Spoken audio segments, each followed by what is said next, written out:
and welcome to Varn blog. And today I'm with Katherine D, culture reporter for a lot of different places and author of the Substack Default blog, and Art Bell fan. And while we're going to talk about internet culture in general today and what it says about a lot of different things, I want to start off with kind of a understanding of Art Bell. I used to listen to Art Bell when I was, I don't know, probably in my teens, actually, because it was on really late.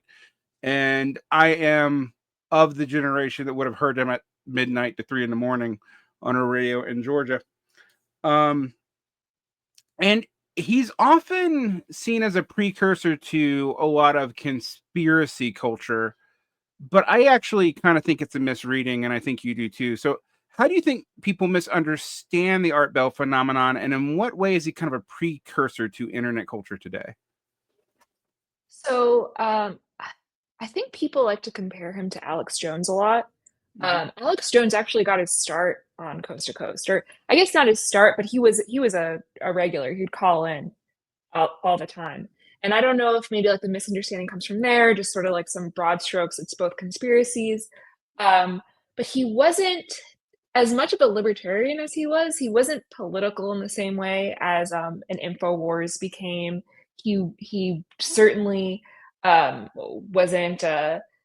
He didn't like the same spectacle, I guess, right? And so I think it was a very different kind of media.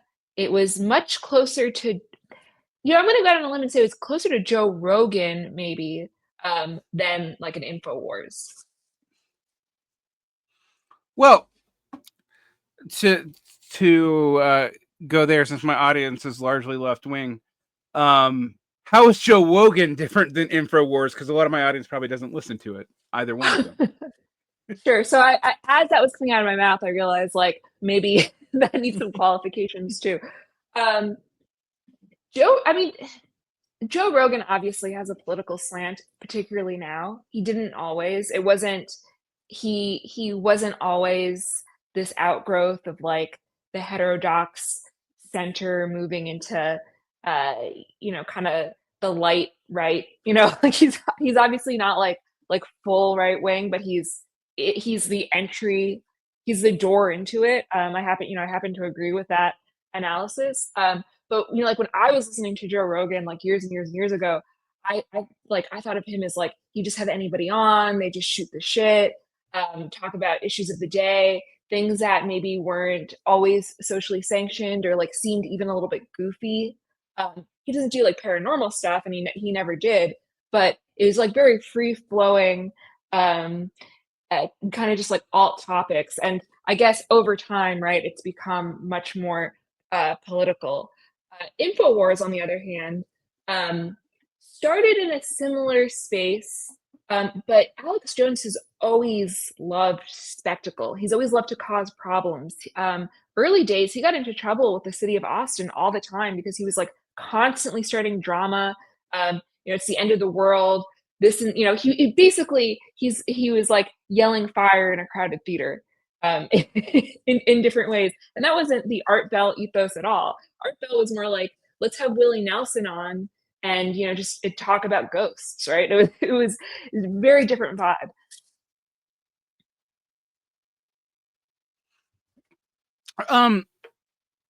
What I find interesting about Art Bell is that as a person who came into internet culture probably in the aughts, I mean, I was exposed to it in the 90s, but it was such a small part of life, and I didn't even always have a computer at home. So um, it is interesting how that world both overlapped and differed from uh, the kind of world you saw developing online in the aughts and even into the early aught teens. And conspiracism was common, but often, at least initially, it wasn't particularly political. Um, and I find that show is sort of interesting as a kind of litmus test to an ignored part of the culture that often in rearticulations about like problems that we have today. I remember the liberal panics about misinformation around 2016, for example. Um, is ignored as if a lot of the problems on the internet are new when they aren't at all. And they're not always as pernicious as they're being portrayed either. I don't think Art Bell was particularly culturally damaging, for example, at all. You know, even though it was sometimes quite weird. Fast forward to today, how do you think you're an Art Bell fan. In what ways do you think like that is reflective of where the culture moved to when you started writing about it? Um, so how did it change from the coast to coast glory days? Yeah, into whatever we Well, see now, whatever the hell the I internet. mean, like we're not living in Art Bell's world, right? We're living in Bill Cooper's world. Hmm. And I think that's sort of like the one sentence, sort of, you know, that, and I think that's the big, and Bill Cooper sort of famously hated Art Bell because he was too sanitized. He, he believed the official story about 9/11, right? The Mm. kinds of problems that Art Bell had with the government were like, they didn't believe in climate change enough.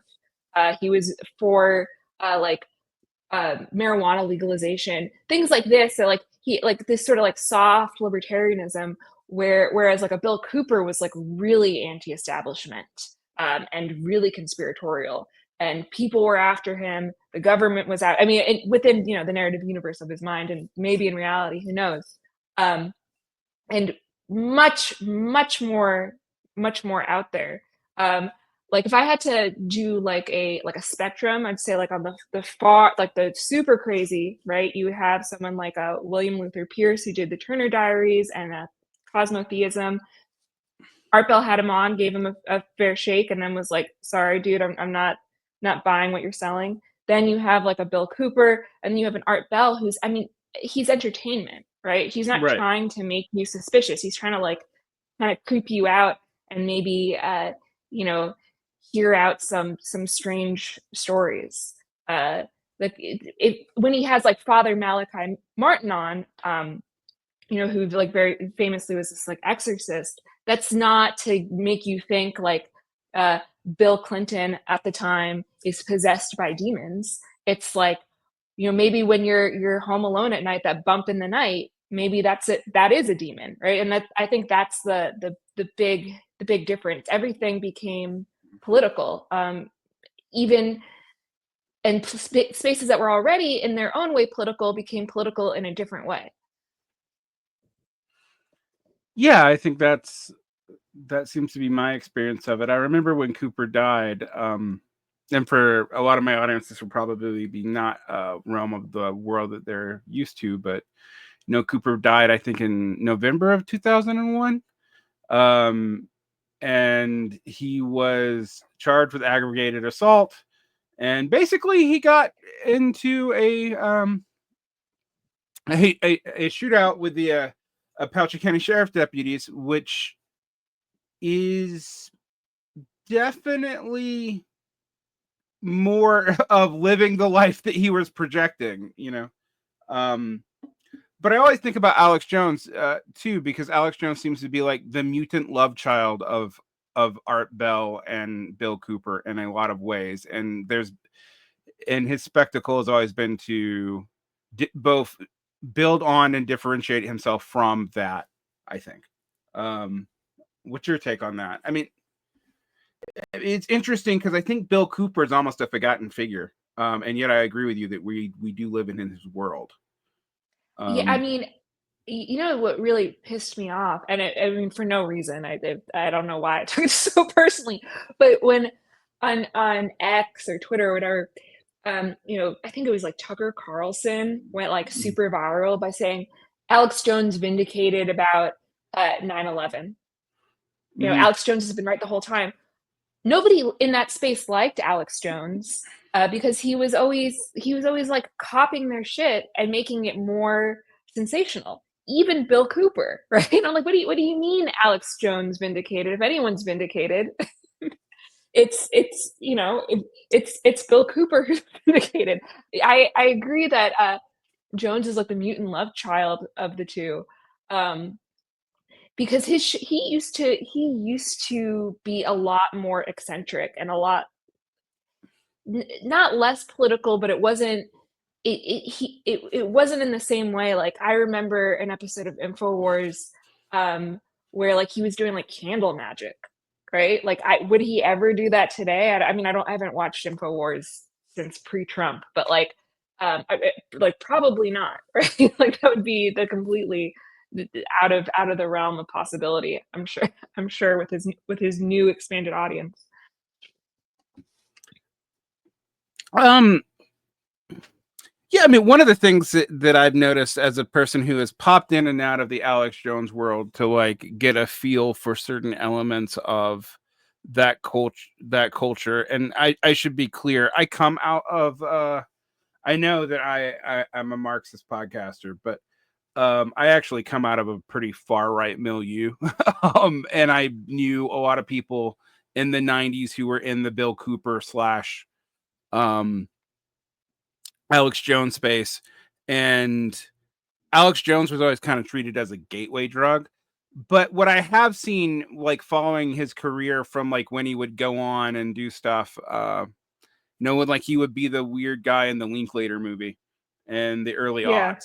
aughts, to today, is that he's become a much less fun, much more conventional, if conspiratorial pundit in a way that was not true of that world, or even his own part of it, like 10, 15 years ago. Oh What do yeah, you? absolutely. I mean, no, I mean, I can't agree enough.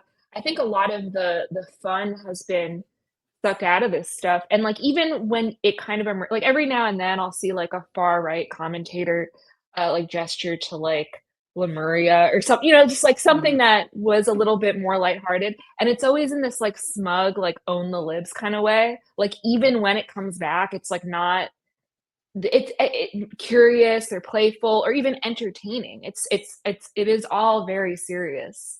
Um, and yeah, I mean, I completely agree with you, and that's why I brought up the candle magic thing because it's like, could you imagine the info wars of Trump's second administration doing candle magic just to see what happens? I mean, it's like it sounds like well, no, that's not him, right? But it was like a decade or more ago.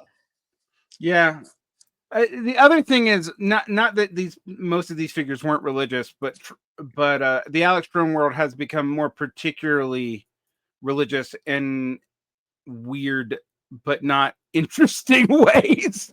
I don't know, weird but not interesting is a strange way to phrase it, but there is a religiosity to him that's increased over time, but it's like incredibly predictable, and also not entirely. He's also not like a normal evangelical. There's weird stuff in there, but he's usually like his enemies are demons. Basically, that's what you're gonna get. Um, and I find that also to be joyless, and he even sounds joyless doing it. He doesn't. Not to psychoanalyze him, but listening to him now, he doesn't seem like he's having fun either.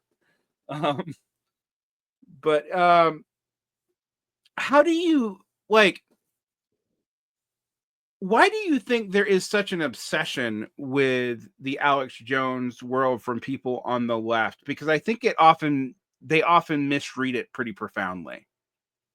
Yeah, I think you're right. I mean, part of it has to be his audience is huge, right? Mhm.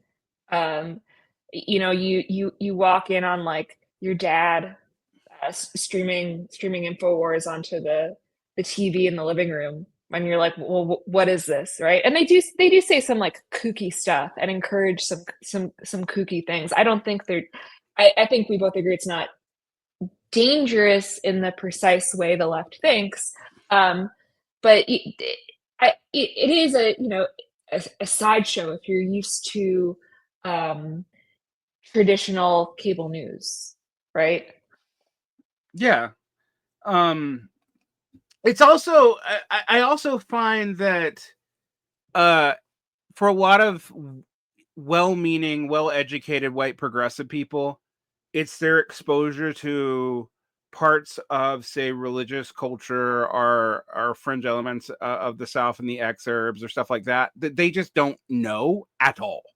Like, and even though it's coming through this weird conspiracy lens, Like when people act like the Alex Jones prepper or supplement culture is new, I just kind of laugh at them. I'm like, no, that's pretty common in both. You know, as a person who was born and raised mostly in Georgia and now lives in Utah, that stuff has been ubiquitous my entire life. Like, Yeah. um, Well, there's like a and huge class element to it. yes, yeah, oh Which yeah, which which you see also when there's this like hipster fascination with it. It's like the hipster who like quote unquote ironically likes Alex Jones is like it's like the same thing as like wearing the trucker hat or like purposely liking like the cheaper beer. It's all the same. It's all the same thing. But now there's this political veneer, and it seems like edgier in a way the trucker hat never did. mm. Why do you think the appearance of politics is so important to the culture now? And I say the appearance of politics, for, advisedly, because I think a lot of this stuff doesn't actually have that much effect on actual power. But I, there's a few reasons. I mean, sort of the obvious one, a sense of meaning, a sense of you're doing something important. But also, I think it's kind of the last place you could be really famous. It's the mm, last place where there's real celebrity. So everyone's kind of jockeying for status through politics. Um, and there's obviously like a milieu that accepts like, oh, they're never going to be the influencer, but they're going to be part of like, the side that was right. Um, and it's I mean it's an amplification of like why it's always appealed to people, but it gets turbocharged by like Hollywood's kind of dead, the influencer market's oversaturated, politics can't really go away, or at least it seems like that. It's if if you're just a podcaster, right, like uh that's a very different thing than like you're a podcaster who gets to have audience with Biden or Trump. There's something it's something to work towards. It's a different kind of fame that feels more durable or more real. I think there's a lot of truth to that. As a person who's run both a cultural podcast and a political podcast, and just ended up smashing the two together because no one listened to the cultural podcast. Um, I feel that just putting the veneer of politics on things and is often a way to appeal to fame, and yet I do think it because of that, weirdly, it also now has a subcultural apparatus. It's more like music scenes or art scenes than it is actual political influence, and that seems to confuse people pretty profoundly. I don't know what you make of that because you watch this more closely than me. But I totally agree, and I get into fights with people about this all the time. And they're like, "Well, it's always been this way. Um, people are actually more politically engaged. Like, why aren't they going to music scenes?" It's because like streaming killed music. No one's having house shows anymore. But like, what streaming didn't kill? Streamers, right? Like, it's right.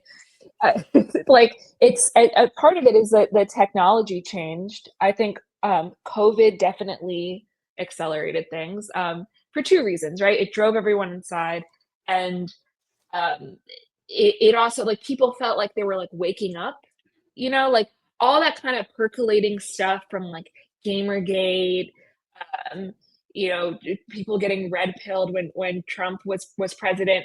All that's like a whole new cohort of people were like, oh, like this COVID stuff is wacky, like and it was like a city that had been in a blackout, like all the lights going on at once, right? Um, so I mean I think those are the reasons why it's so big right now.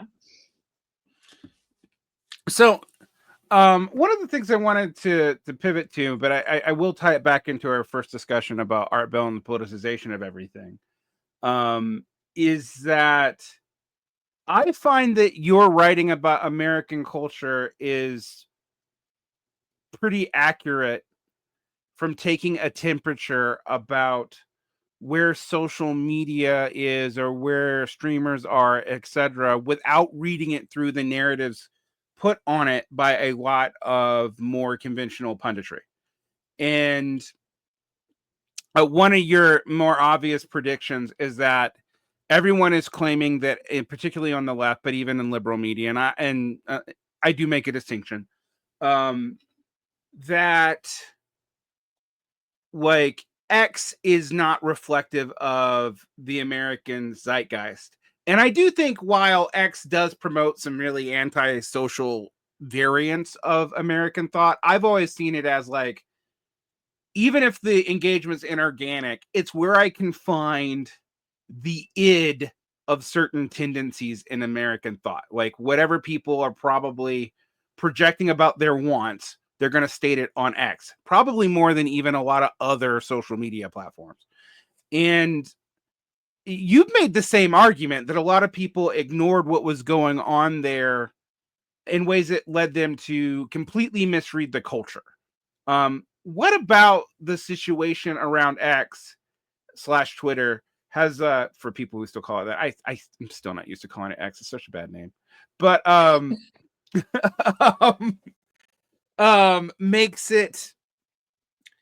makes it so telling about where the culture is going, because I will also say it's not really the most mass form of social media at all. It really is sort of the id of influencers and political figures and whatnot. So my theory has always been wherever journalists are, and I think this Mm, is sort of expanding to other, you know, other types of gatekeepers or tastemakers, um, where they spend the most time is where you'll be able to predict where culture's going. Um, mm, and I think like to some extent now it's like where tech people are. The power never left Twitter. Um, and it's a weird thing because journalists are so often wrong. But I think they don't realize the waters that they're swimming in almost. Um, so like Tumblr, I think, had so much power because the the tastemakers were on Tumblr. Journalists, it girls, models, actresses, right? Fandom. And the same thing is sort of true on Twitter. I think like we underestimate how many people are influenced by, um, in this case, right wing anons. And it's mm, what's interesting is like it's not all of the online right. It's that's influential. It's like the strain that's on Twitter is the influential because journalists are internalizing this stuff. Um, and people in tech are internalizing this stuff, and then it filters out into like TikTok, and then it seems, and then once it's filtered out in other places, then it seems really big. right. Like by the time it gets on Facebook and Instagram, you know it's already gone through a whole lot of permutations through everything else. Yeah. Um, so this leads me to something that like things that you have been talking about, and I want to get into your logic for some of them. I recently read one of your posts, checking on default blogs positions, right? And you called some things that other people don't call, and it's funny to me because some things that you say, I'm just gonna read the title here: true but so obvious as to be insulting to your audience to consider it a prediction. I was reading this, I was like, a lot of people would have not thought this was obvious. um, um, so I wanted to get into that a little bit. It seems like we've gone through several rounds, and you've been writing a lot about this, about gender and gender norms as manifested through social media. Uh, and I think that drives a lot of your predictions. So I wanted to get into this because I think also this is not talked about much in politics, and not to accuse the entire world of sexism, but because a lot of this is the domain of women. So it's not like picked up in the same way, such as the rise and fall of Tradwives, which was something that I like only. I live in Utah and I like know a little bit about it, but it's not something that I even really caught on to because it wasn't in my sphere, even though most of the Tradwife creators were probably literally down the street from me. So and when this stuff finally starts getting A, satirized, and B, makes the news, you already know it's kind of dead. Yeah. So like people are talking about Tradwife as a phenomenon now. It's probably been dead for 2 years. Like Right. most of the stuff I see about Tradwives is people making fun of it. Like, um, so why do you think so much of this is missed in mainstream punditry? And we'll go into some specific things, but particularly stuff around um the backlash against dating app, the glamorization of sex work, the expansion and contraction uh of things like OnlyFans. Why do you think that is not really dealt with in like in talking about why that would move people politically, or why things like, you know, all women are more liberal that you hear in punditry is actually probably a bad way to understand actual existing politics? I think part of part of it is you need to just be watching these spaces all the time to start picking up on patterns. And so a lot of people just miss it if it's not like relevant to their age cohort. Um, People in media might miss it because it's just not happening or around them, Mhm. right? They don't have the time to be so online. They don't have the time to be watching all these people. So I don't think it's like necessarily always like people like hand wave it away. It's too online. It's too irrelevant. Whatever. I think sometimes they just don't see it because you do need to just be like staring at people all day to put two and two together sometimes. So one of the reasons why I think I even know about any of this is I'm a high school teacher, so I am sometimes entirely too online just to understand what the fuck my students are talking about. Um, which is why I often have a different read on things. But I wouldn't do this either. I mean, like, why would these algorithms even show a lot of this stuff to me? I'm a 40-year-old dude. Um, like, like I'm just the wrong demographic for it unless I try to seek it out. Um, but I want to get into some of these political, like, or quasi political things that you talk about. Um, you talk about things that are so obviously true as to be insulting, and yet I would also say to a lot of people, like if you were to listen to even like Slate's culture blog or something, and they talk about dating apps, they seem clueless about this stuff, probably for the reasons that you're saying. Um, but for example, the Well, they also backlash have against to it. water Go it ahead. down. The other piece of this is they might know, but they have to water it down so they could expand their audience. You get too in the weeds, no one's gonna know what you're talking about, even if you're talking about things they're experiencing, which is sort of a weird fit. Like, it seems contradictory, but in a way it's not. Like, people Mhm. can't recognize trends if we're too deep into it. It's much easier to recognize a trend once you're far away from it. All right. Um, so so one of the things that you were an early adopter on um is politics as fandom. And I say that because you were talking about it in 2020. It's even on the left, it's become common to talk about around along my circle around 2021, 2022. I've actually been thinking about it since about 2018, but I was not smart enough to just like say it. So uh and yet I would agree with you. Now it's obvious, but how did that happen? Why did the politics as fandom thing become such a thing? And why were you onto it before a lot of other people? I don't know where I get these ideas, right? Um, Mhm. I just noticed that political groups just looked and acted like fandoms, right? It was that simple. Like when I start, Twitter is always slanted politically, and the last time before Twitter, I was like super online. I was really into Tumblr, which is all Mhm. fandom, and I was like, oh well, the group dynamics are exactly the same. And then once you start zooming out, it's like, oh, well, people are it's more than just Twitter. It's like people are kind of acting like this everywhere. I tend to think like fandom is just how you organize yourself online. Um, Mhm. everything is very like emotionally driven. Also, everything's sort of like intellectual property in this way, where it feels like everything's fan fiction. It's so much easier to um, be like, have like creative output around like a politician you really love, and then like books or movies. Um, especially for people who are not already in like a fandom mode. I feel like there's like so much like fan fiction and different kinds of fan art that are created in the political space, even if it doesn't look like that immediately.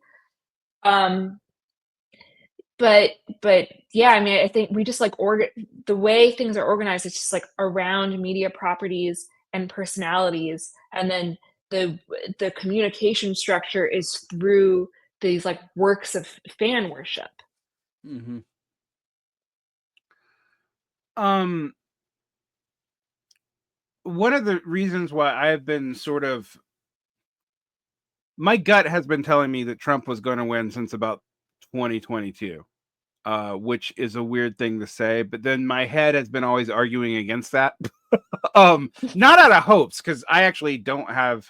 I mean, I think Trump's winning might have some negative. Well, I know it's going to have negative repercussions for some groups I care about, but it's not been. I've been unhappy with the Democrats for a long time. But one of the things that I was thinking about it is when we talk about these fandoms, I was like, where is there a Democratic fandom right now? There Like, is I none. can't, there is none. Like, there's no cult of personality.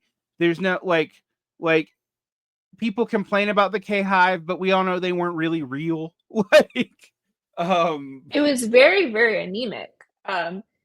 And here's the thing about Trump, like Democrats weren't fans of Kamala, they were anti-fans of Trump. So the right. whole fandom space was just absorbed by Trump. And it's interesting because to go back to like the Art Bell time period, that was a time period where like movement conservatism dominated.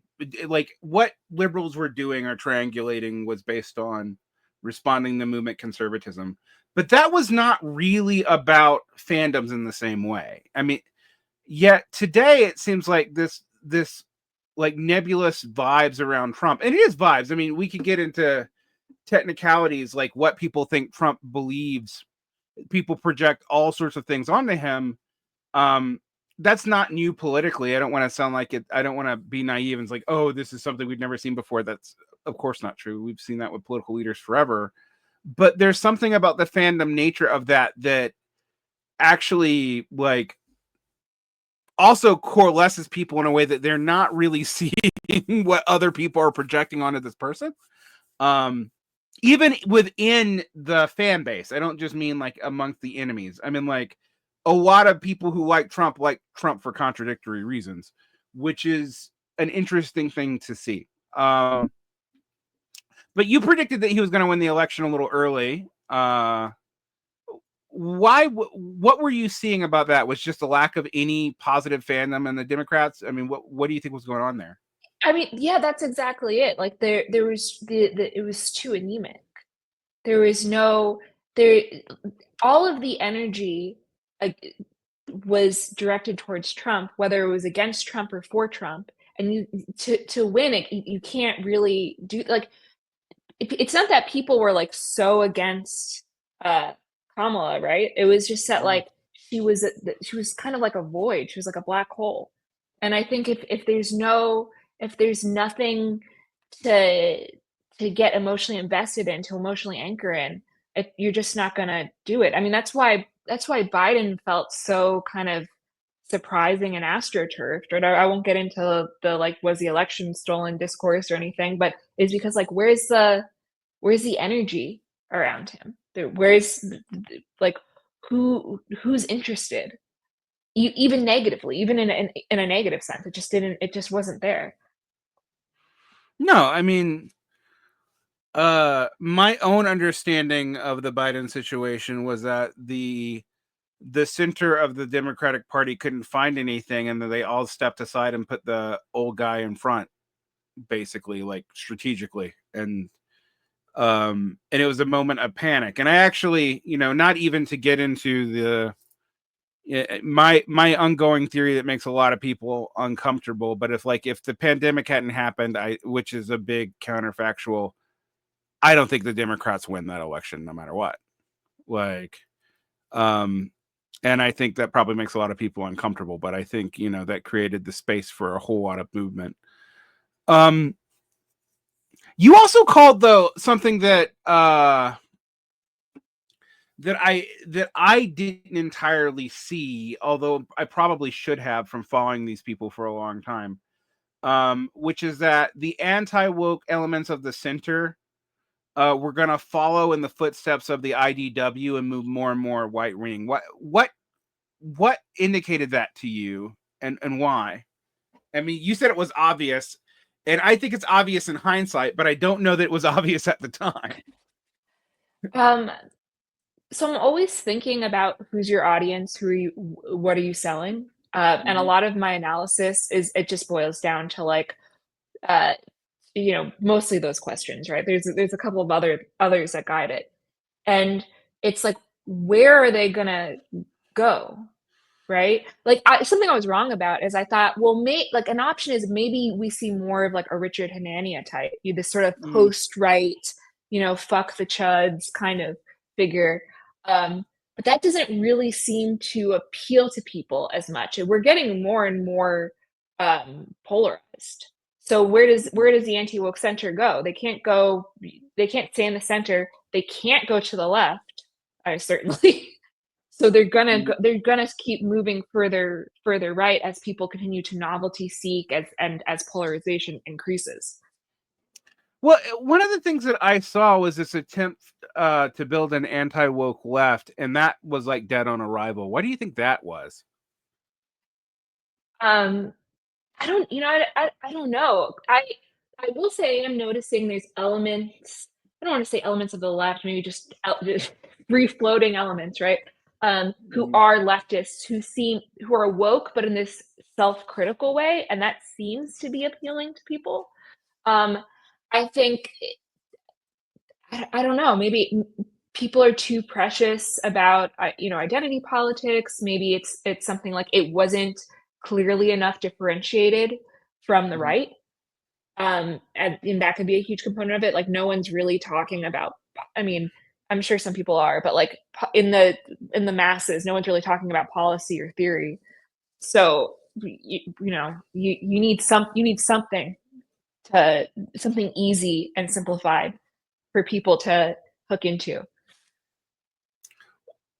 I mean, I think that's right. I mean, we one of the things that I hear today is politics is all vibes, and I think that unfortunately for liberal democracies, politics has always been all vibes. I do think things are different, but like, and I do think policy is different, but that's why we actually kind of talk about policy as a separate thing from politics in many, many ways, because it's never been what people respond to when voting for the most part. Even when they say that they're responding on policy, they often aren't. It's a weird thing. It's like hard to articulate because I always feel like I feel so dumb when I say, because it's like I know, like well, it's there's so many examples, like even in recent history of sort of these cults of personality, but it still feels different, and it's really hard to articulate why it's different, but it kind of is palpably and obviously different.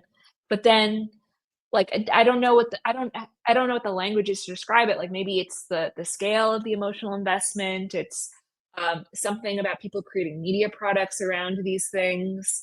The sceney nature of it. The fact there's nothing else. I mean. What do you think? I mean, I've been watching some pretty vociferous liberal responses to the loss of Kamala Harris. I'm like almost shocking, like even mirroring like deport all the the Latins and all this, which has been a little bit like, whoa.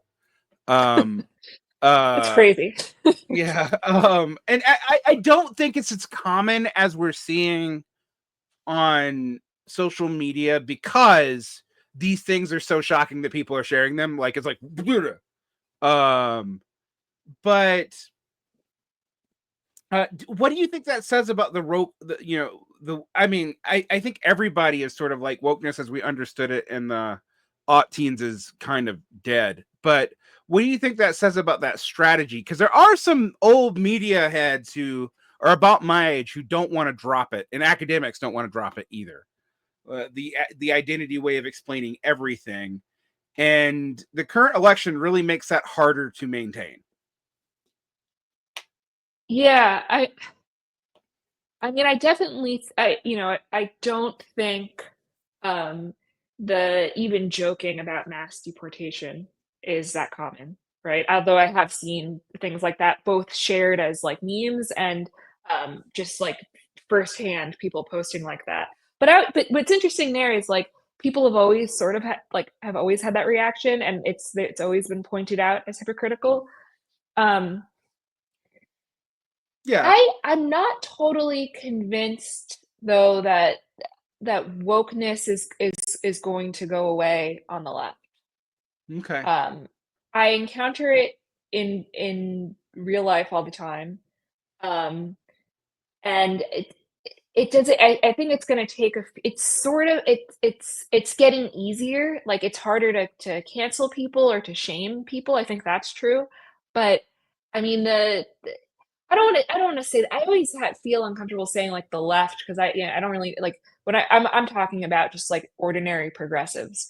Um, but the like, pro you know, pro Democrats that I know still like, I still feel like I have to be careful, like, they don't wanna hear they get offended. It's just that the the sharp reaction is gone. But that maybe it's because it's been normalized, right? And people also aren't trying to be offensive. And we're also again more polarized. So right wingers are hanging out with right wingers, and left wingers are hanging out with left wingers.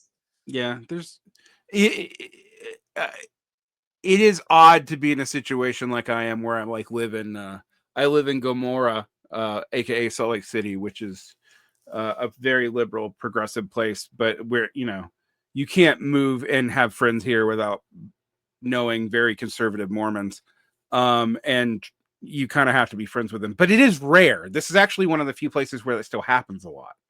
And that's partly because of religious cultural issues. And actually, I'll get to that. You talk about Mormons specifically in these predictions, and I'll get to that in a minute, because that was one of the predictions you made that I was actually like, duh, there are people going to be obsessed with that.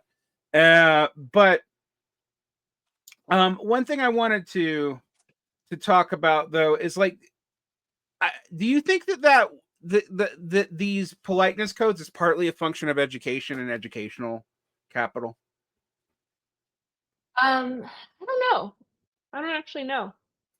Yeah, okay. Because I do like, when I was talking to someone about like stuff like DI initiatives, I'm like, that'll go away in corporate culture way faster than it will in academia. It's going to take a long time for academics to drop that. And so much of our liberal friends, I mean, as was shown in the light, the normie progressives they're upper middle class white educated people. I mean, that was like the only growth demographic for the Democratic Party too. So, well, I shouldn't say upper middle class. They're middle class and upper middle class white educated people with a college degree. Um, and so I always think about what that means, and also like, um, the meaning of woke has gotten so hard to pin down. But I agree with you. Parts of it just seem to be normalized. Like when I think about things that even I would have said in the 2000s that I wouldn't have thought what it was offensive, and now I'm like, oh, should I do that? That is different, and it is internalized now. Um, What I think we is could talk. also Go ahead. happening is that like, and I'd love to hear your take on this as a high school teacher. Like when I encounter adolescents, they're this weird comment. They've internalized a lot of things about wokeness or, whatever you want to call it, but they still want to be rebels and push the envelope. So like you'll see like a Discord, and I reported on this recently because it's just so strange to me. A Discord server where people are like lionizing Adam Lanza and dropping N bombs and calling each other retard and whatever, right? Because those are all big school shooters, racial slurs, you know, the R slur, right? Like big no nos, and you will get in serious trouble if you mention any of those in the physical world. But then they purged the server of anyone who seemed, right, like seemed Zionist. So I was like, okay, so it's like they'll still do like content warnings on stuff and like be very precious about respecting certain parts of people's identity. But at the same by the same token, it's like, oh, I said, you know, this insane racial slur at school today, and like everyone was scandalized. It's a really weird thing to see like what got internalized and what they're gonna be like naughty about. Yeah, actually, I would say one of the things that I've noticed is they don't bully each other in public, but they bully each other online, which also is probably why they don't bully each other in public. Um, and there is a weird incoherence of both like compassion towards what they people who are viewed as marginalized groups and total transgression at the same time. Um, with the at Right. least with like younger Gen Zers and like the older generation alpha kids that I encounter, like they want to be transgressive and they'll say edgelord stuff, but then they'll also be like, but there's certain things we just don't do. Like it's very strange. It's weird, and like, you know, like this Discord server I'm referring to, it's like, and you know, like the punchline is pretty much everyone in that server was Latin, or Yeah. they're from Latin America. So it's like a bunch of brown kids saying horrendous, evil things about Black people, and then they're really like this, you know, like have strong feelings about Palestine and mental health. I mean, it's just like it's just a really strange mix where I think they don't even know what they're for. Oh yeah. I would say, and I don't want to racially essentialize here, but I actually do think there actually is both class and race stuff that makes this really interesting. Um, Conservative and liberal white students who are upper middle class or middle class actually have weirdly similar norms, um, with the exception on how they feel about gender stuff. But even then, a lot of conservative kids who will say like pretty horrible things, if you like look if you like get their text for some reason, um about gender, will then they won't allow anyone to bully their trans friends and they'll roll their eyes at their parents. It's a very strange like dynamic there too. Um and there has been both an increase for a while and a decrease of people identifying as they. Like that was increasing uh probably till about 2022. Lately I don't see it a lot. So I don't know. The gender war stuff takes seems to be really lucrative, and I mean that both in the way it's politicized between right and left, and the way it's politicized between men and women. Um, and a lot of kids are picking that up, but they don't really have the context for it. I mean, it's very interesting because another thing I can say about, at least out here in Utah, kids barely date, but they talk about like dating stuff all the time, and that's a very interesting thing to see as well. So like, they're not really dating each other. They're not on dating apps, as far as I can tell. The ones that are old enough to be on it. Former students of mine will talk to me about it, and yet also like this gender war stuff really has a lot of appeal to them. And you talked about the gender war issues. I mean, you've been talking about it a lot as it manifests on the internet. And even that it's like something essential to the internet itself. In fact, you wrote a whole piece on that. Um, why do you think that part of like people focus on Andrew Tate, for example? I mean, I've even guilty of this, but they don't look at the larger milieu in which that is happening in. What do you think is going on there, and why is it being manifested online so thoroughly? And it seems to be that younger people are very split and kind of have a bunch of different consciousnesses at once on how they handle it. Um, so it seems like it's this weird thing that's sort of always underpinned the internet. Mhm. My theory about part of why this happened, um, is so after the sexual revolution, you start seeing the rise of like pickup artistry. I don't know if Mhm. it was because of the sexual revolution, but this is roughly around when this becomes sort of like a cottage industry. And there's some of the first people online, right? So and there's also feminists online, and they've sort of been in dialogue with one another and like snowballing and evolving through each iteration, getting more and more extreme for decades. So that's like one weird thing you see, like, and I think they're just constantly reacting to one another and ping-ponging off one another and getting, more, and there's also like internal reactions, right? So like you have a wave of sex positivity, everyone's dipping their toes into being a sugar baby or whatever, and then there's a bunch of horror stories that come out, and so you have like a wave of like people who are adopting second wave feminism and kind of playing with being a rad femme and sex negative. And you see it with men too, where you have a bunch of red pillar pickup artists, they're sleeping with drunk girls and being horrible, and then there's some small cohort of guys who aren't successful there, and they react to that and they become incels, right? Like the incel movement as it exists today, the incelosphere comes out of failed PUA, right? um Mhm. so um it's really easy to internalize this stuff and start convincing yourself that you are undateable. Like you might find this stuff by accident, but once you go down the rabbit hole, um I mean, I don't think it's like you get radicalized, but you it just gives you like tunnel vision somehow. And it's also very inclusive, so you can, it's like it's giving you some sort of answer for your loneliness, for your problems. So it's like very like it's like addictive in a way. And I think multiple things are happening at once. I don't know if that explanation made any sense at all.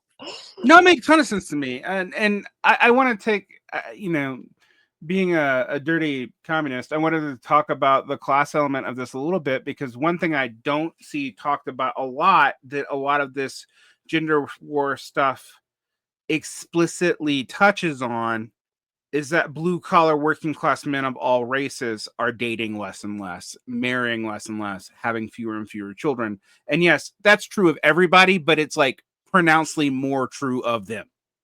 I think it's something I was reading, like 1 in 4 working class men between the ages of 25 and 55 have never been married, don't have a girlfriend, and don't even report having many friends. And when you look at Pua culture and uh, and incel culture, I mean, it seems like a lot of these people would be primed for that. Both of them, actually. um, uh, and I also feel like I've gone through several cycles of sex positivity and sex negativity. Like I remember the '90s when you were having like Adriana Dorquin like arguing against oh, what's her, I can't remember her name now. I'll pick a more popular one, like Camille Paglia. Um and that going pretty poorly. Uh it seems like we see that like every 4 years now. Like cuz Yeah. I remember when female chauvinist pigs came out at the end of the aughts, and like we had a raise of sex negativity, then we had a raise of sex positivity again. And then the Me Too movement happened and we're back in sex negative land. And then there was a response to that. And it seems like we've gone through like 5 cycles of that in like maybe 15 years. Um I totally agree, and I like I know it sounds so reductive, but I think such a big part of it is just like people get burnt out and there's like an incentive to sell something new. And mhm. so it's really just like moving around to like, oh, I'm bored of this. I want someone who's saying something fresh. I mean, there's also actual problems that exist within both frames, and especially when it's like getting more and more sensationalized and it's increasingly designed to validate things that you already kind of believe. To go back to the class thing, though, something that's always been really interesting to me, and I haven't figured out how to articulate it in the right way, is after the Moynihan report came out, you kind of see the emergence, and people always are like, "You're wrong, you're wrong, you're wrong," but I'm pretty sure I'm right on this, of what you could describe as a Black manosphere, right? Yes. And you get all the way to like someone like Scheherazade Ali, who is basically, early 90s, a Black woman who's saying exactly what Pearl Davis said. And what she's addressing is there were the Moynihan report was addressing some real issues. Maybe it wasn't expressed in the best way. And there are a lot of Black people who felt like, okay, we do suffer, we do struggle with fatherlessness in our communities. We don't like the way our mothers are treating their sons. And so they start going to these sort of manosphere-esque, both man and, both male and female figures, who are giving their prescriptions for these are these very extreme, sometimes even hateful things. So when you bring up the class element, I'm like, maybe it's the same sort of thing. It's like one way to react to like real or imagined fatherlessness, just to give one example, is these types of influencers or media personalities. I remember sitting with this in regards to what is really an older person scandal, but the Dave Chappelle scandal from, I guess now almost 4 years ago, around trans issues, and me going, because I do a lot of work in various Black communities, me going like, I don't think you realize how much cultural cachet this is actually going to have, because there's this narrative about that it's not even totally invalid coming after the Moynihan report about the feminization of Black men, and the both feminization to remove them, and also other forms of Black masculinity being coded as dangerous, and that this could cut in a lot of ways that I don't think people are particularly, I don't think well-meaning upper middle class white progressives are particularly willing to hear. And I also think in general that's kind of happening in just general circles about blue collar working class men of all races, because I remember I'm not a huge fan of Natalie Wynn, but like we blocked each other on Facebook before she was famous. But that little bit of gossip aside, um when Natalie said we had to talk about like some positive vision for men on the left, and the response to that was like getting shouted down by nearly everybody on the left, I was pretty shocked, because I was like, well, it seems obvious to me that like you have to deal with the fact that I don't know, about 49% of the population is affected by this, and when we're talking about blue collar men, they're an increasingly large portion of society, actually. So I mean, less and less men are going to college, period. It seems like maybe we should say something about that, and that got like laughed out of the room, and it does seem like that leads to a lot of leftists being clueless about what's happening in a lot of these spheres. Like when people are like, oh, why are young men being so reactionary? And one, they're actually not as reactionary as they're being portrayed, now that people noticed it. But two, a lot of it does have to do with this gender war and disenfranchisement and dating as war stuff. And that leads to another thing that you talked about and you made predictions about that I do think was a little bit obvious, is that dating app culture exacerbated this, particularly starting in the middle of the aught teens. Like, because whether for whatever reason, over time, dating apps reflected more and more, quote, traditional gender roles, even from people who do not say that they believe in traditional gender roles. I mean, maybe you disagree with me with that, but like men as pursuers became a more common trope on that technology, to the point that it became unpleasant for everybody, right? Yeah. How do you think that's being dealt with now? Because a lot of those dating apps seem to be dying.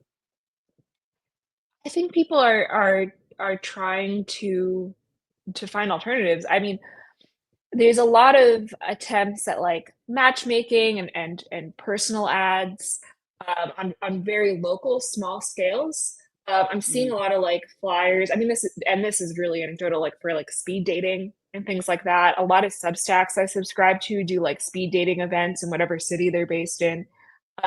But another solution to this that I think Gen Z talks about a lot amongst themselves, but it's not talked about so much kind of in public with millennials is e-dating, right? So not app-based dating, but internet-based dating without the app. So like sliding into DMs on Instagram and Twitter. I see so many like Discord and Twitter marriages. And I think that's a huge thing. And I think a lot of people are having like some of their first sexual encounters completely mediated. Yeah, that doesn't surprise me. I, I think I've seen that even in like other marginal communities. By marginal here, I don't mean oppressed. I mean like just not huge, such as certain norms, uh, like polyamory spaces and stuff like that, which they were super happy to be accepted on the dating apps. Now they're running away from them. Um, and I find that very fascinating. I also find uh, that leads to a lot of misunderstanding about what's going on right now. Um, I also think maybe like a lot of people thought maybe we'd see the end of marriage, and I don't see that happening. Um, I think we see less and less, like I was talking about with blue collar men. We do see less and less of them marrying, but people are still marrying, and in fact, um, in some ways, a traditional for a little while, a traditional lifestyle was considered like a cultural good, but there also seems to be a backlash emerging against that too, um, which I don't think people are watching very closely, and I don't know what it means. Um, so, uh, how much do you think we can explain a lot of the political stuff that we see based around these conceptions of gender and relations? Like, I think this is like really kind of when people talk about it, they talk about it in like such obvious ways that they're missing nuances. Like, oh, we talk about incels or driving extremity, political extremism or whatever. But I think it's probably explanatory for a lot of stuff we're seeing. What do you make of that? I think so too. I I also, I mean, it's not it's I've never liked the driving extremism line, but what I do think is true is maybe sort of a milder version of that, where men feel um, both explicitly unwelcome, but also like um, that these spaces just like aren't like they're boring or like hostile to their interests and aesthetically hostile. So the right has more space for them. And the same is Mm-hmm. kind of true on on the right with women. I think that's changing over time, and it's changed a lot since like 2022 maybe. Where it's like you go to a right wing event or you want to learn about some kind of right wing issue, or there's like um, there's a right wing influencer, and it's it up until pretty recently is pretty hostile to women. And Mm-hmm. so the people in places who most appeal to women were on the left, and the people in places who most appeal to men were on the right. And if everything's based on vibes, which I happen to agree with, it could be just that simple. You know what I find interesting about that though, as a person on the far left, we're a dude space, weirdly. But it's a hobby, Yep, right? it is. It's It is. the right, that's why, because like you guys people aren't just showing up to, well, I don't know if you have like meetings or you're talking about discords or whatever. They're not, but wherever it is, they're not just showing up because, oh, it seems cool and there's cultural cachet. It's not a vibe-based space. There's a barrier to entry. Oh, there's an extreme barrier to entry, actually. One, Exactly. the way we often talk, and I actually complain about this a lot, is like you have to have a lot of prior investment to even know what the fuck we're saying. And two, it's a space that I've complained a lot about that's like, it's not hostile to women and families culturally, but it is effectively because of that barrier to entry. And then on the far left, there's also this kind of duality that a lot of people have observed. I'm not the only person to observe it by far. But if you're in left media spaces, it's a hobby and it's mostly men. If you're in activist spaces, it's a hobby, but it is a lot more women. It's still kind of a hobby, and it's probably a lot of queer women, but it's a lot more women. Like you go to like something dealing with a homeless encampment, and in 2019 it's probably going to be 60% women who are helping out. And if you were just listening to a lecture or a space, even a space that like if a space has like they have a female co-host or whatever, they're like, oh, we're the DSA has this problem too. We're projecting female power. I don't know if you've ever been to a DSA meeting. If you look at the leadership and what they project to the public, you would think it was like 80% women. It's the opposite. It's 80% young men, usually right out of college. At least in my experience. It's not as true in hub cities like New York and California, but it is true in these places that are not those big cultural capitals. And I think that's an interesting problem. But it shouldn't surprise us. But do you think these spaces are going to stay hostile to women? I mean, I've been sort of thinking about like the lack of ability. Like there was this narrative that, oh, I mean, as a person who is an unfortunate pundit, there was this narrative that like basically women were going to save the Democratic election this year, and that didn't really happen, and there's a lot of backlash to that. Is that because the right is just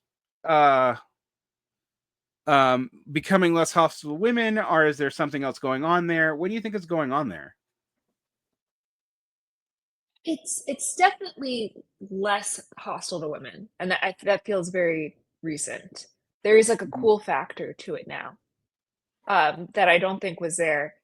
Um, Even like what's interesting is like even some like far right space, you, there's like far right spaces to my knowledge, and I'm not like an expert on it or anything, but it was like male dominated, and then like every now and then you'd get like a femboy who like like quote unquote like counted as a girl, right? Mhm.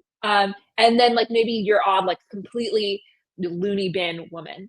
There's like a lot more women in far right spaces now too, um, which is something that people on the far right have noted, and I wonder what's behind that. But the more like not the far right, the more like normie acceptable right, is definitely seems like there's some sort of like it factor there right now. Yeah, I've seen it even in strange ways that were kind of ephemeral, like on the far left, the rise and fall very quickly within months of the Hegelian e-girl. um, but I think the kind of rightward trajectory of shows like Red Scare actually do indicate that there was something there that um, uh, which again, media aspirations, etc. But there does seem to be some kind of cultural cachet there that like isn't in other places. Um, uh, you there's some other kind of weird stuff you've noticed that I've noticed too.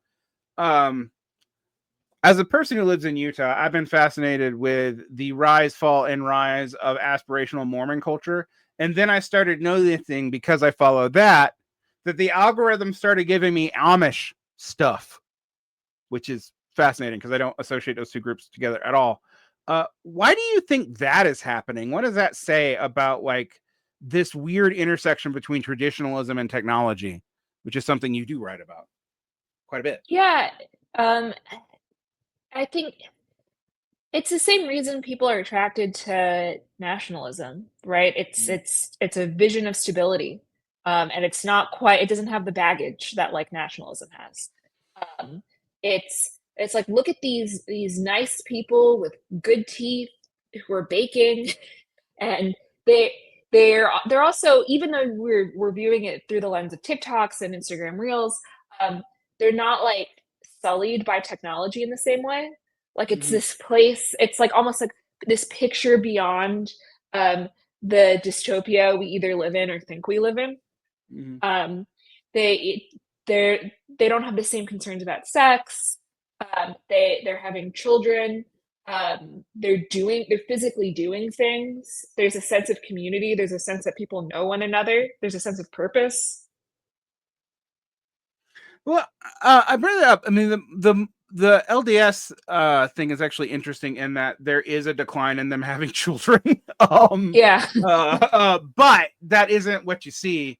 But there are some weird social phenomena out here that are different than even other Western states in our immediate proximity, because the way the church ward system is set up, um, if you're an LDS person, you actually do know people from multiple class backgrounds.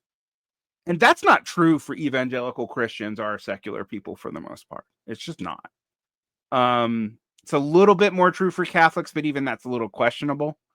Uh, and that does lead to some social cohesion, but also some social tension that a lot of the rest of the country doesn't have. And our politics in Utah is very different because of it.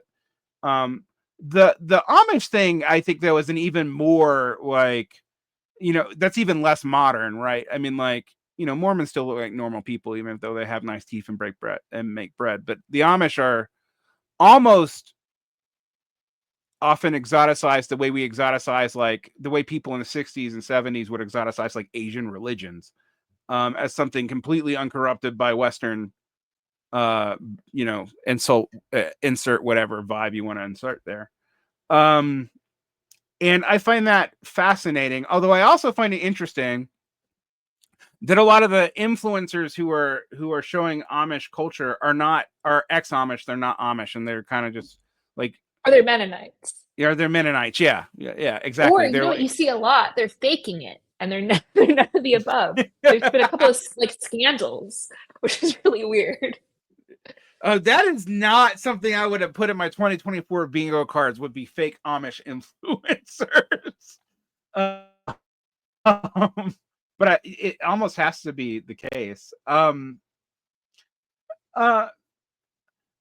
so I want to go into this section of, we've been talking, actually, what I'm pulling from your predictions. I've been pulling from true but non-obvious, but true but non-obvious, but still kind of, again, easy to see. You talked about stuff that you think that you see that's a lot harder to talk about.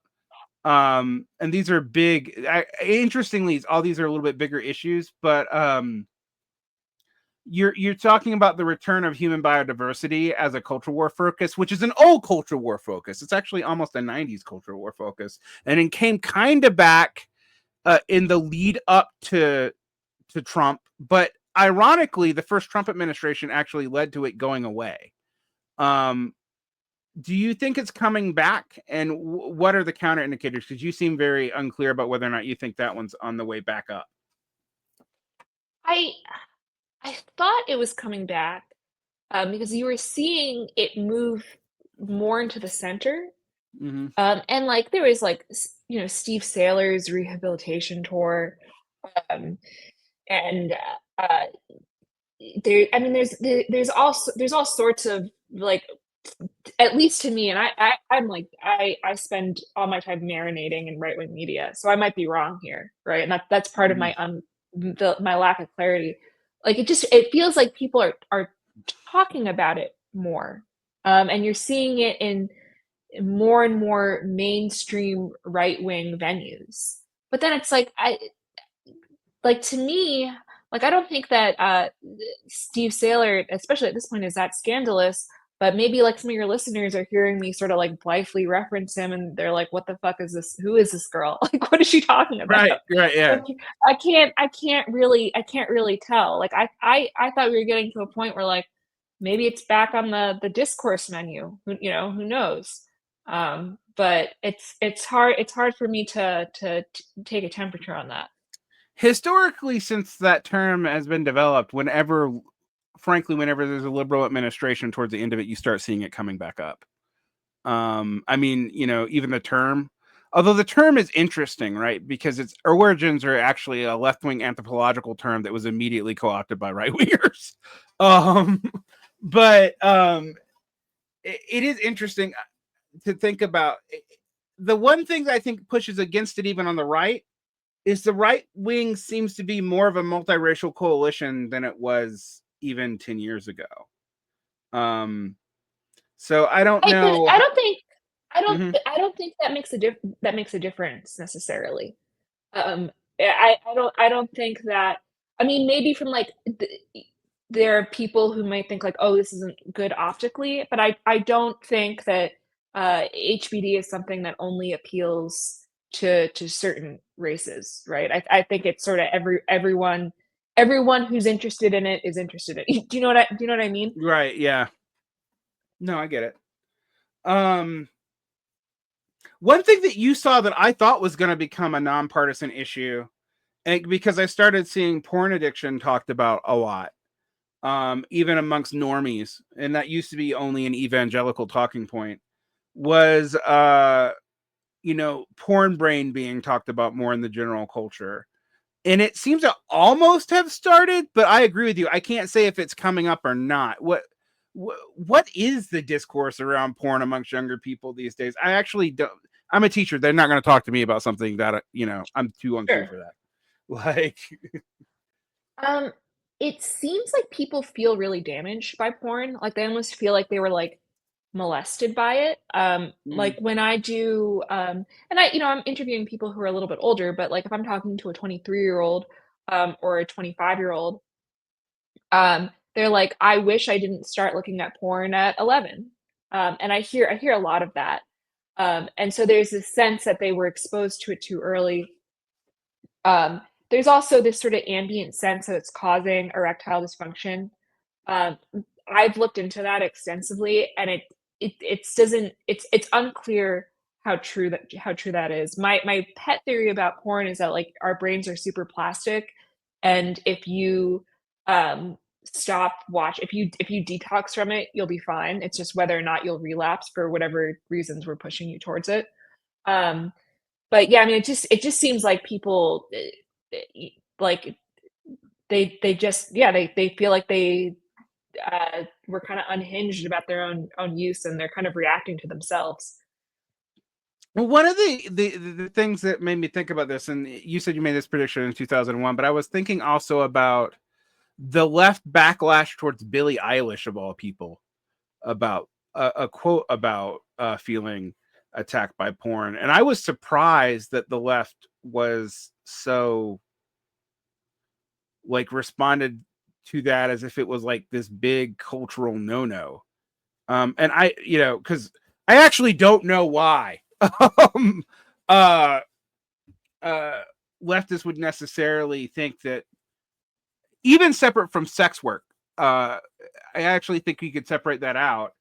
That we should be defending the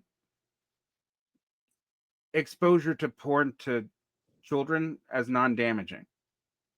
Um, uh, so I was interested, but then that whole discourse, also the backlash to Billie Eilish, only lasted about a week, and then it completely went away. So the backlash didn't stick either. So I was just sort of interested in that, because it does seem like a low-key growing cultural concern that just also doesn't ever fully manifest itself. Another thing that you predict that I actually think is true and might be very long-term is a pushback against the medicalization and the psychologicalization of everyday life. In my corners of the far left, that is definitely true, weirdly. But we're kind of out of step with more normie progressives on that. What do you think that was coming from, and why do you think it's unclear if that's going to be a trend? On the one hand, I'm seeing it. I'm seeing it everywhere, right?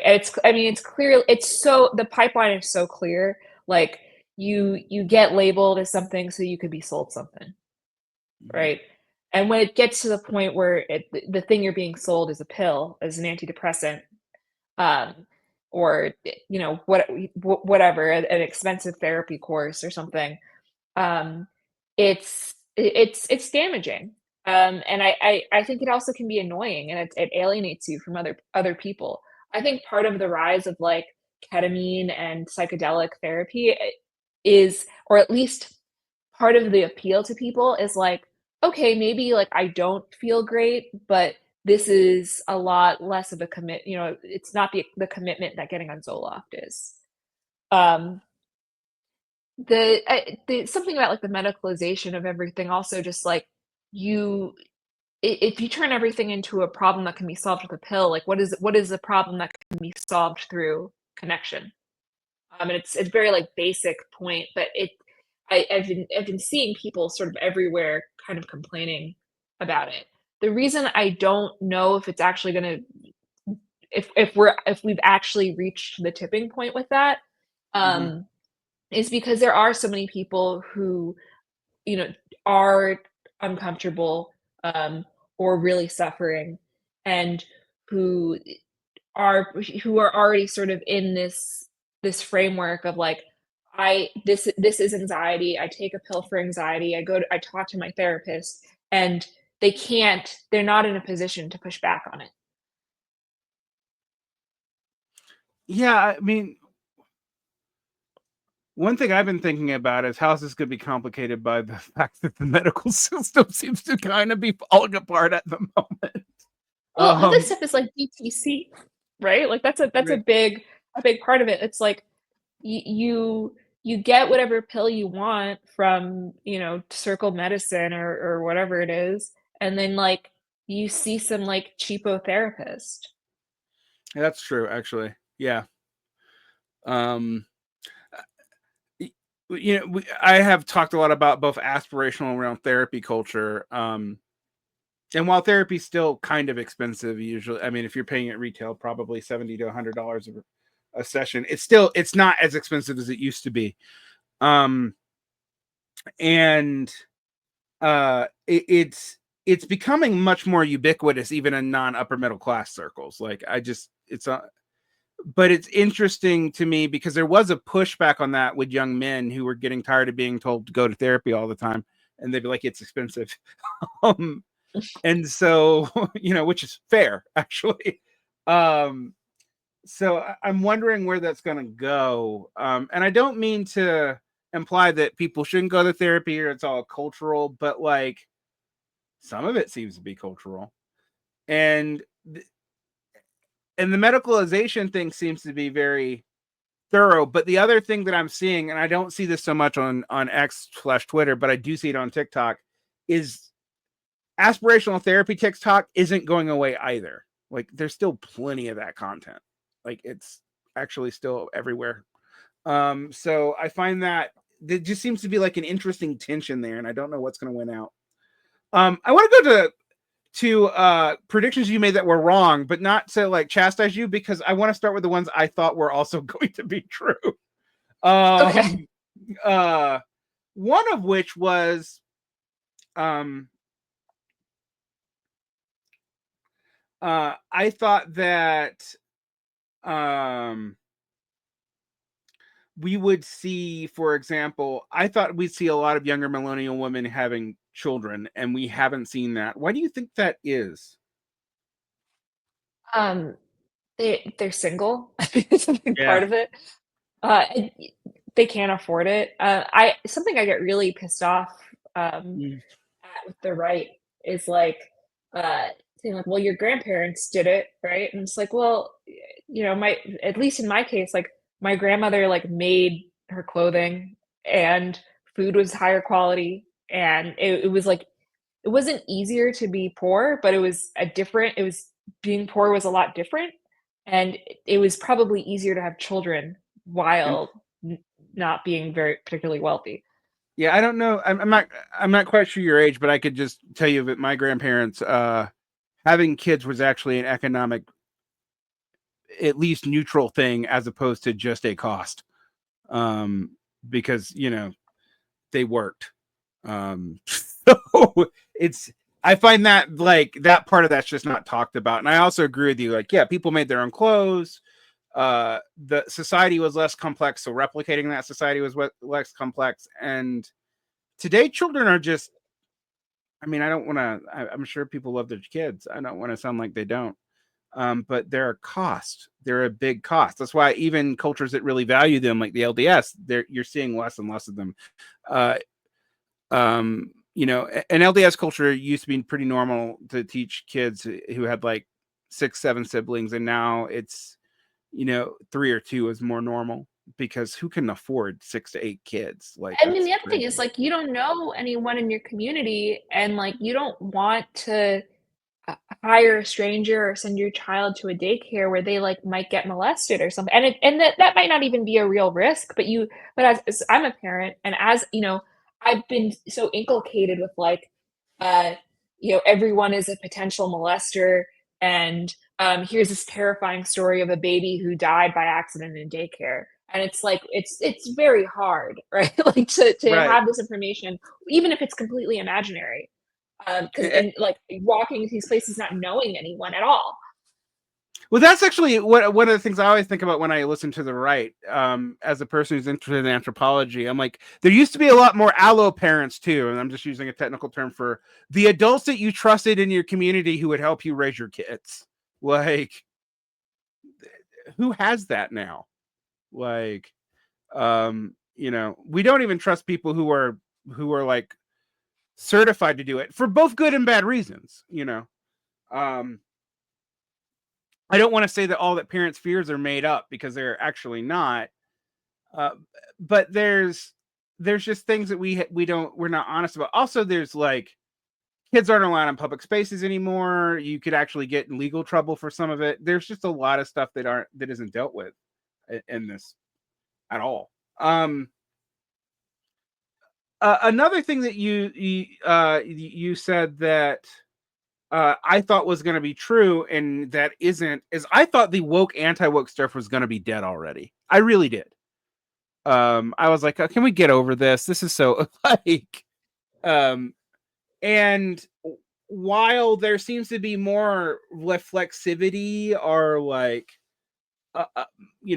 more introspection around identity politics and woke culture on the left, um it definitely isn't going away. Um, why is that? Why do you think that is? Why were both you and I wrong about that? And why did that seem like where we were headed like 2 or 3 years ago?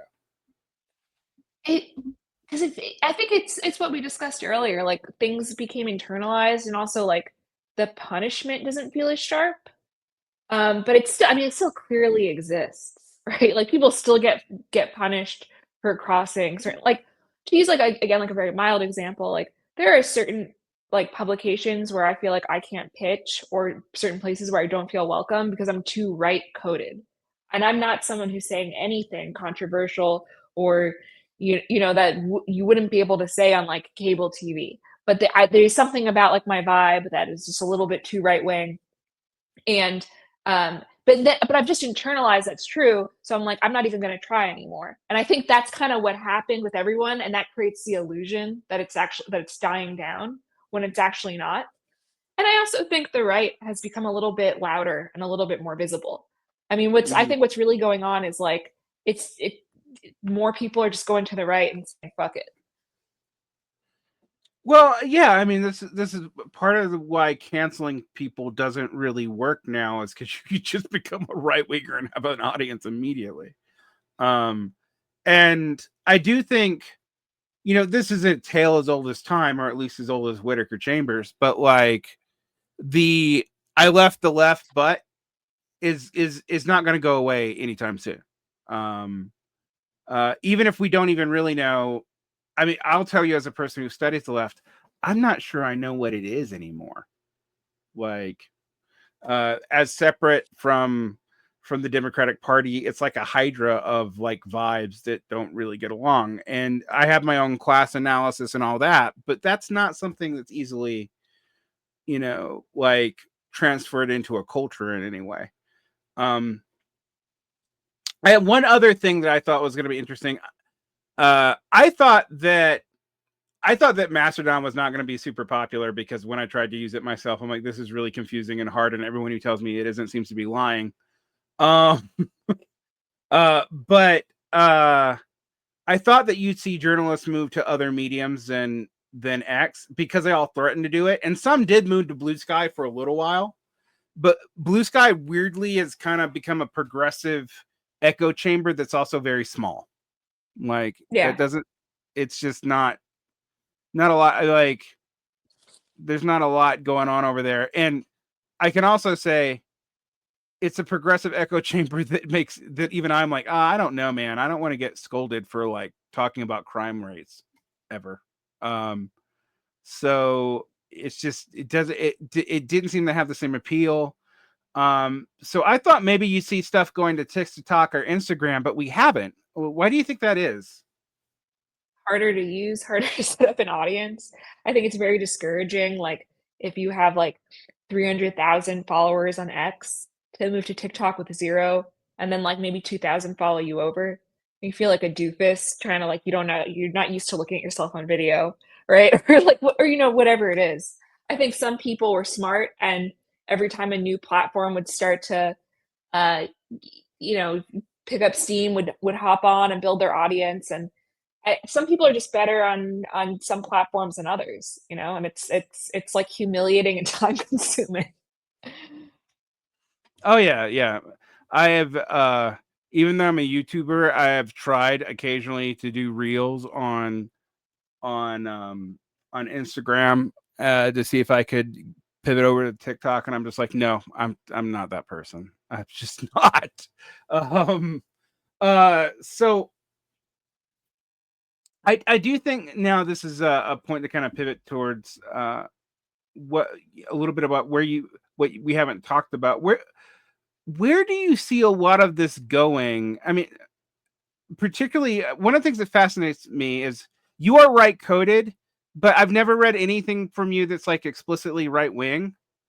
And I find it interesting that like certain people won't talk to you just because you're interested in right wing stuff, not because you're. And I would be like, well, don't we want to know what our opposition thinks? And I guess the answer is no. Why do you think that is? Well, so, like, for me personally, I think there is I think there's vibes that you just can't there's certain things you just can't do, and I don't know if it's even partially just to maintain order. Like, I'm a contributing editor at The Blaze, and Mm. that might be, like, a step too far. I've written for I Am 1776, I've written for The American Mind, um, and even if I've never said anything explicitly, um, it's those associations just make it seem like, "Oh, she's not one of us," right? So it doesn't I think but what's interesting is because I keep a lot of my beliefs, like, close to the vest, people on the right are like, "Well, why are you writing for the American Mind? We don't re like, are you a leftist? What's your deal?" Um, so I mean, I think it's just it's just a categorization thing. People want to know what's what. Um, there's nothing to do with, like, not knowing what I guess it's true. You don't wanna know what your opposition thinks, but I think in my case, it's some separate thing of, like, "Oh, there needs to be a cleaner label. Like, what's going on here? Why isn't she rooting for the home team?" Right, makes sense. Um, it is interesting to me when I think about that. When I'm like, okay, but we need to understand these culture, and it's very hard to get people to do it. But I know this.